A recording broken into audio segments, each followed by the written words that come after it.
The Kansas City Chiefs entered 1985 with high hopes, fully expecting to contend for a playoff spot in the powerful AFC West. The promise of a shining season was not dulled by the glare of the NFL's toughest schedule.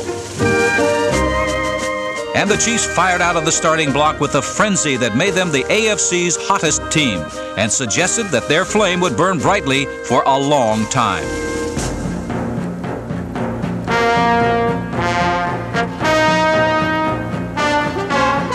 Kenny gets the snap, back to throw in the pocket. He sets, he throws, it completes the pass. Touchdown, Kansas City! Second and 23, Raiders at their 7. Balls loose, it's in the end zone. It's in the end zone, loose, and the Chiefs have fallen on it. The Chiefs have fallen on it. Touchdown, Kansas City! Touchdown, Kansas City! The Chiefs won 3 of their first 4, and their average margin of victory was nearly 20 points. Suddenly, a team so focused lost its winning vision. For the next 7 weeks, the Chiefs were a shadow of their earlier self.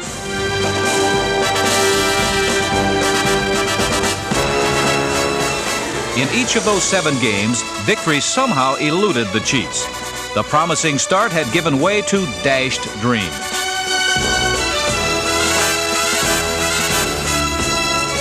A big challenge lays ahead in 1986, and no one knows this better than head coach John Mackovic. You can be assured that the 1986 Chiefs will have that lean and hungry look.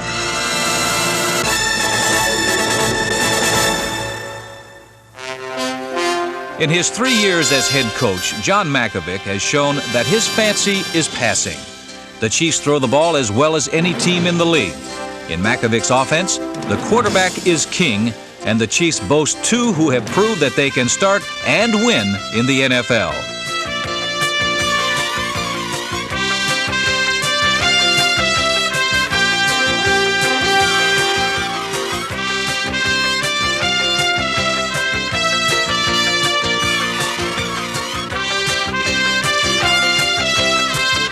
Bill Kenny's amazing story has continued, and the former free agent is now among the league's most respected quarterbacks. In 1985, Kenny enjoyed the second most productive yardage game of his career, throwing for 397 yards against New Orleans. Kenny back to throw. He sets, he throws. Touchdown to Carlos Carson. 1st and 10 from the 37 of New Orleans. Back to pass Kenny. Looks long on the near side. Caught by Carson. The 5. Touchdown, Kansas City! Kenny produced his 3rd consecutive outstanding year in 1985, despite various injuries that limited his role in the final month. That allowed Todd Blackledge to start the season's last 5 games, and the maturing 3rd-year performer was ready for the challenge. He did have some adjustments to make, as defenses pressured and at times confused him. But this poised young man had earned this opportunity, and he made the most of it. Blackledge's first start in that 5-game stretch came against Indianapolis. The Chiefs had been losers the previous 7 weeks, but number 14 reversed that trend. His strong right arm and aggressive leadership showed the way to victory. 2nd and 8 at the Colt 22. Backpedaling is Blackledge. He looks long in the end zone. Wide open. Page. Touchdown, Kansas City. And Todd Blackledge hits Devon Page. 2 weeks later, against Atlanta, Blackledge completed his first 7 passes, part of a 3-touchdown afternoon. Backpedaling is Blackledge. Here comes the rush. 3rd and 8. Throws across the middle. He's got Page. 45, 40, 35, 30. It's a foot race. He's gone. He's gone. 10, 5. Touchdown, Kansas City.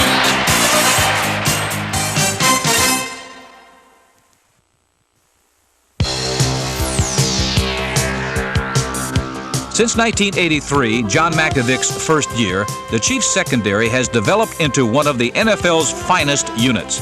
It features All-Pro Deron Cherry, yet its overall strength lies in its youth. No starter is more than a 5-year veteran, and in 1986, Cherry, Lloyd Burris, Albert Lewis, and number 31, Kevin Ross, begin their 3rd season together. They're joined by Greg Hill, Sherman Cockroft, Garcia Lane, and number 30, Mark Robinson, to give the Chiefs 8 solid performers. In 1985, no AFC team intercepted more passes than the Chiefs.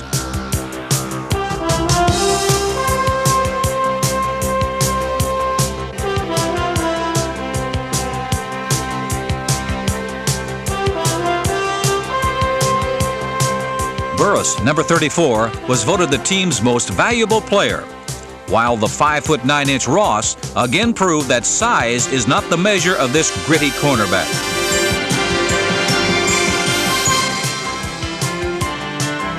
It's a unit as tough as it is larcenous, and its special mark is that it can hit as well as catch.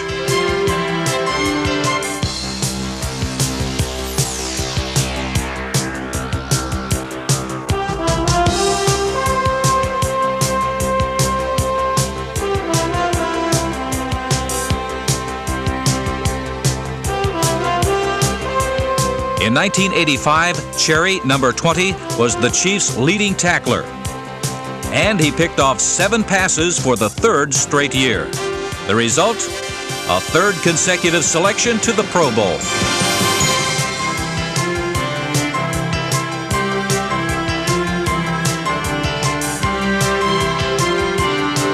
Teams that went long against Albert Lewis often came up short. Number 29 grabbed a share of the AFC lead with 8 interceptions in only his 2nd year as a starter. It's youth that makes this dynamic secondary so extraordinary. Cherry may be the leader, but all follow the path to outstanding play.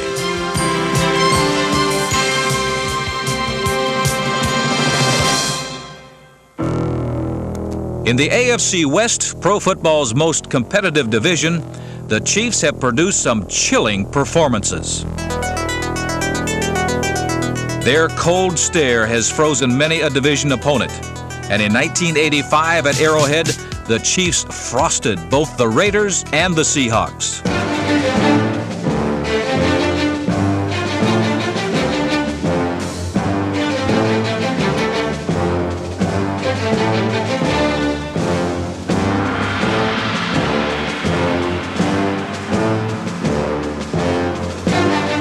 League-leading rusher Marcus Allen was iced by a Chiefs defense that showed it can be downright dominating.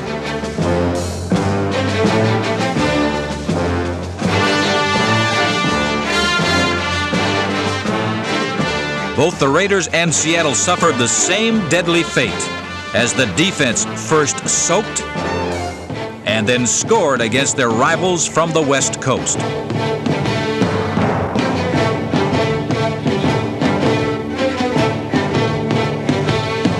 Against Seattle, Deron Cherry tied an NFL record with 4 interceptions. 2 came in the end zone and helped preserve the Chiefs' strongest defensive effort of 1985. Back to pass, Craig sets, looks into the end zone, throws, intercepted by Deron Cherry. And the Chiefs have stopped him. The Chiefs have stopped the Seahawks.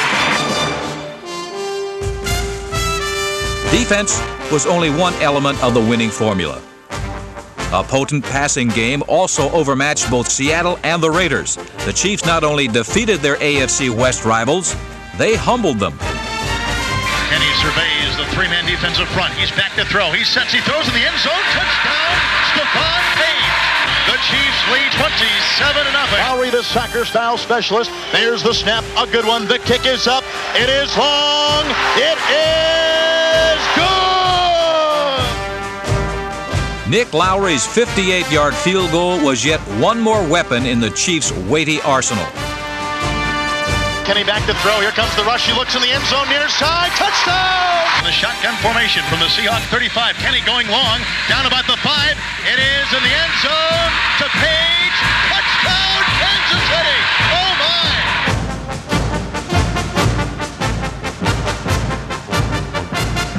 Under John Mackovic, the Chiefs have proved that they can win in the NFL's most difficult division. The challenge is to perform at that level more consistently.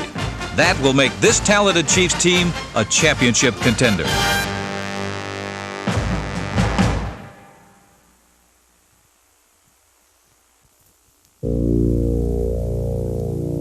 When the Chiefs kick off the 1986 season, there will be change on the coaching staff as well as on the field. Frank Gans, one of the NFL's most respected men, becomes assistant head coach. Gans also brings his unique approach to his specialty, the special teams, a group that features punter Jim Arnold and leading tackler Jonathan Hayes. Gans' special teams units have always been among the league's best and have often separated winning from losing.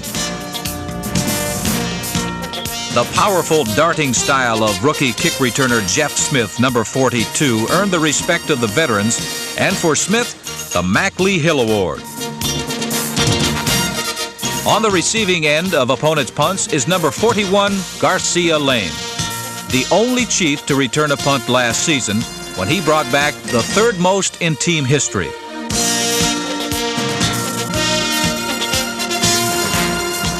But the focus of attention on the special teams is Nick Lowry. In 1985, Lowry shattered his own Chiefs record for field goal accuracy in a season, making 89%. He missed only 3 of 27 and maintained his place as the NFL's all-time percentage leader. While Lowry remains constant, the Chiefs' defense will undergo a change in 1986. The new look begins with new defensive coordinator Walt Corey, whose goal is a dictating pressure defense that attacks from all parts of the field.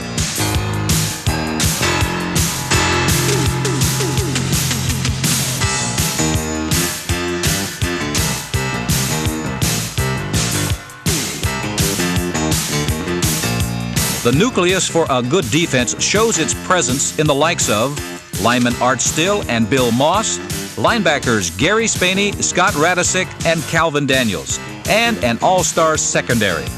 Meshing these talented performers into a coordinated unit is Corey's number 1 priority.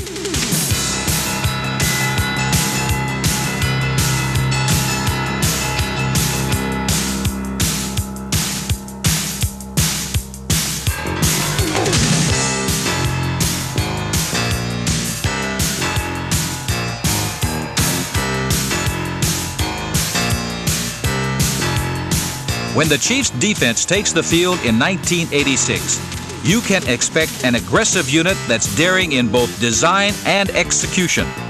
It's an approach the Chiefs are capable of implementing and one that will help them meet the challenge of the new season.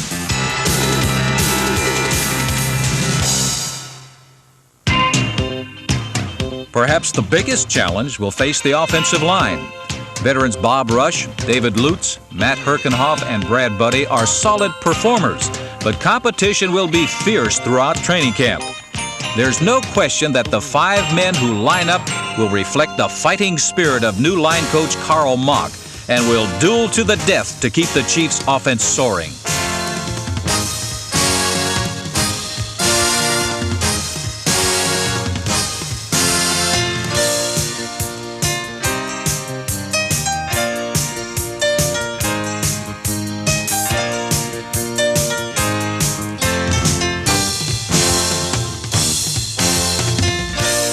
Stephon Page, Henry Marshall, Anthony Hancock, and Carlos Carson, number 88, form a talented core of wide receivers.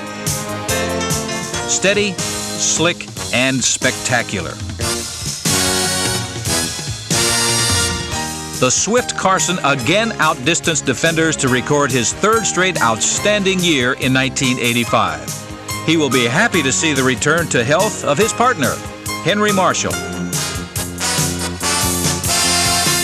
One of the NFL's most consistent performers, Marshall, number 89, is fully recovered from a midseason shoulder injury. And in 1986, he has a chance to become the Chiefs' all-time leading receiver, surpassing the great Otis Taylor.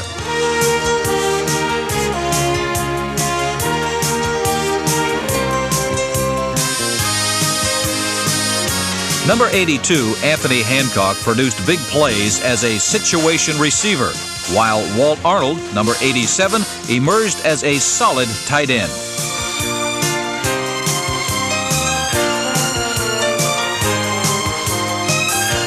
It is a passing attack as varied as it is skilled. and it counts contributions from running backs Herman Hurd, Ethan Horton, and Jeff Smith among its many accomplishments. In the shotgun, Bill Kenny backpedals and sets. He throws across the middle. It's caught by Smith. The 30, the 25, the 20, the 15, the 10. He breaks it. 5 touchdowns!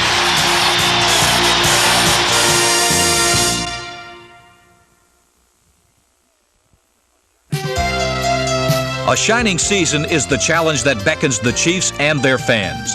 To answer this call to glory, this talented team must conquer the enemy of inconsistency. Consistency, day in and day out, is tough to grasp and even tougher to hold on to. In 1985, the Chiefs never really got a firm grip on a winning season. At times, even when they played well, as they did against Denver on the road, they still were shy of victory. Consistent, contending teams learn to win those kinds of games. That's the task confronting the Chiefs in 1986.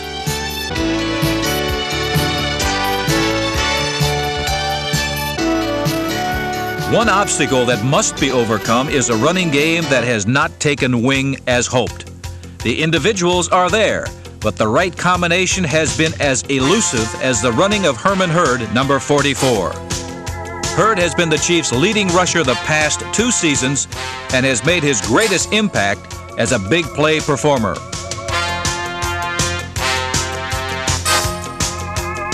Hurd's steady progress must be matched by second-year back Jeff Smith, number 42, whose hard-nosed running in his rookie season promised better things to come.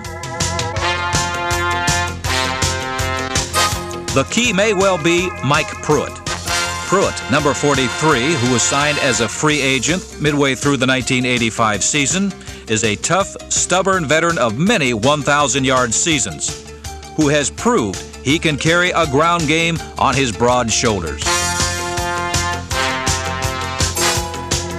Pruitt's presence for a full season will provide stability and leadership for an otherwise young backfield. His straight-ahead approach will help make the running attack a weapon that can strike with force.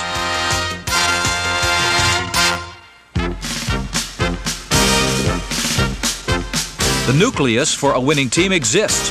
The Chiefs have a rich blend of experience and youth that will serve them well in 1986. Veterans like Bob Rush and Gary Spaney know what it takes to win, while young players like Albert Lewis are emerging as stars in the NFL galaxy.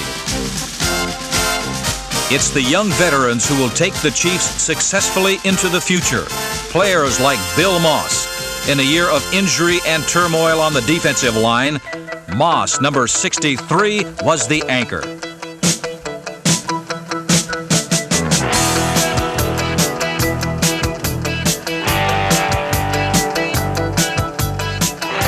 He performed at nose tackle and defensive end and made an impact at both positions. More importantly, Moss proved to be a leader by example. His resolve and strong play never wavered in the face of change. As the new season approaches, this third-year pro is ready to tackle the challenge and opportunity that 1986 promises. Opportunity knocks on the door of those who earn it, and few are more deserving than Stephon Page. A former free agent, Page won a spot on the Chiefs roster 3 summers ago with a superb showing in training camp. This flight of fantasy has reached grand proportions. In 1985, used primarily as the Chiefs' third receiver, Page fell just short of the 1,000-yard plateau. He led the NFL with a 22-yard average per catch. And his 10 touchdowns were the most by a Chiefs receiver since 1967.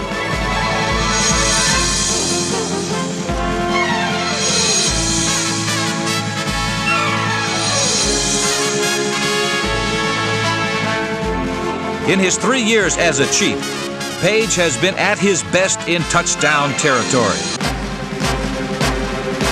And he has demonstrated a flair for the spectacular. But no one expected what happened on the final Sunday of the 1985 regular season. On that afternoon at Arrowhead, Page laid siege to the second oldest record in the history of the National Football League. Most receiving yards in one game.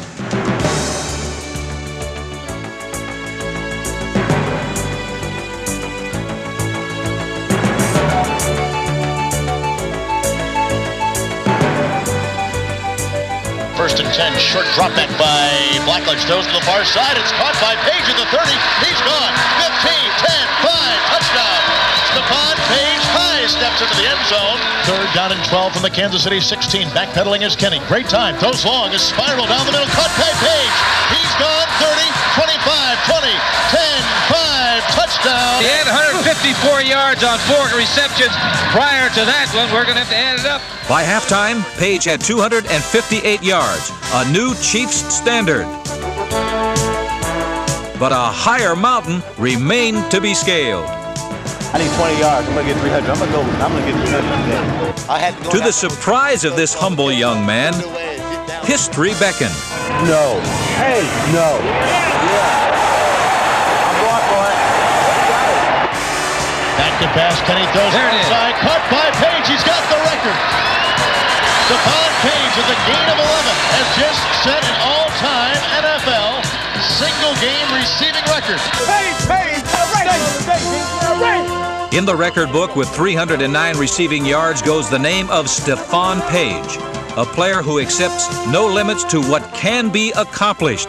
It's this kind of attitude and enthusiasm that the young and talented Chiefs take into 1986. A season of change and challenge for one of pro football's proudest franchises.